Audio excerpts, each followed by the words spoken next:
You are looking at Julian's pronunciation guide, where we look at how to pronounce better some of the most mispronounced words in the world, like this other curious word. But how do you say what you're looking for today?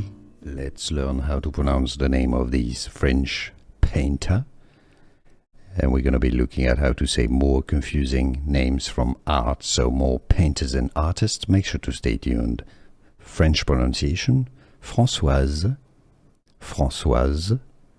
Gilot, Gilot. So the G, in French is pronounced je, Gilot, and the T is silent.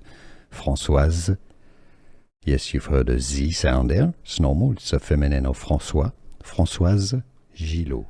Here are more videos on how to pronounce more confusing words and names too many mispronounced. Like this video if you found it useful. I appreciate your support. I'll see you soon and thanks for watching.